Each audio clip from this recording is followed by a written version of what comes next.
Hi, my name is Gail Rand. I'm an Annapolis resident. I'm also a mother of 3 kids, and my youngest son, Logan, has epilepsy.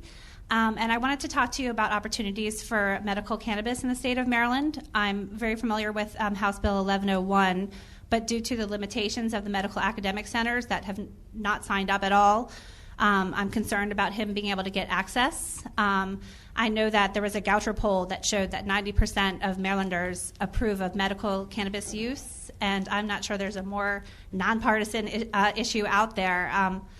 I know that you expressed that your goal is to have more opportunities and less for children. I think for my son and many children out there, there's no more opportunity that they could have than have the medicine that they need to be fruitful and successful. So my question is, I'd like to know what you and the state are doing to actually truly allow medical cannabis access for kids like my son.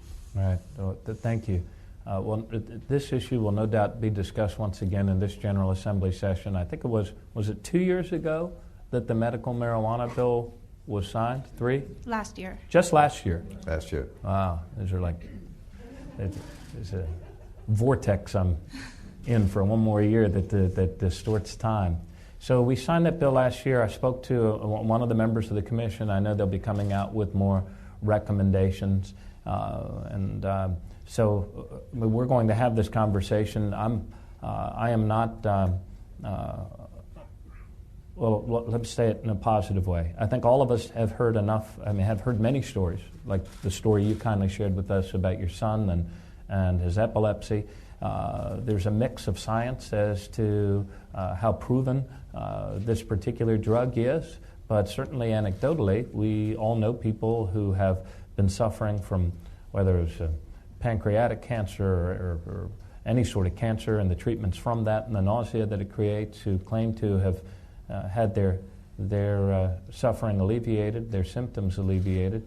And so our hope is if there's something that's made this too cumbersome to move it forward in the context of medical marijuana, that we can fix that this legislative session. And so that's where I am on it, and I look forward to working with you in the General Assembly on this issue, because I do think that the bill that was passed represented a consensus that we needed to find a way to move forward on medical marijuana in a responsible way that doesn't promote recreational use and, the gateway. So, do you what's your stand on the decriminalization and or legalization of marijuana, which will be debated in the House and Senate this year? Yeah, I'm not much in favor of it. Why?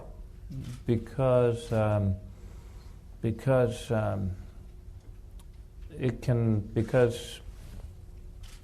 I've seen what drug addiction has done to the people of our state and the people of our city, and I also know that that this drug and its use and its abuse can be a gateway to even more harmful behavior. And I know that there are those who say, yes, you can say the same about alcohol, and yes, that's true. But I don't think that the answer is to promote greater access and greater recreational abuse of drugs, whether it's this particular drug or any other drug. So you disagree with what happened in Washington and Colorado? You'd be opposed to that? Yeah, I'm not much in favor of that. In Colorado, there's been some research that 85% of the children with epilepsy that have gotten access to medical cannabis have reduced their seizures by 60 to 100%. So there's only 15% of the children out there that are not being helped by this medicine.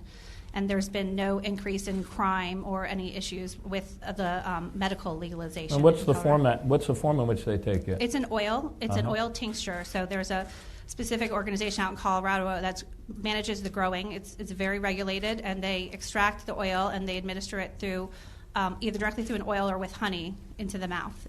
Right. And it's administered by like a medicine with neurological and doctor's approvals, recommendations for this medicine. And that's why I signed the medical marijuana bill. And if we need to fix it, if there's something broken or something that makes it too cumbersome, we can take advantage of these next 90 days and do that. Thank you so much. Thank you. So Well, I do have a follow-up with that, but before I do that, let me ask another question before we get to the next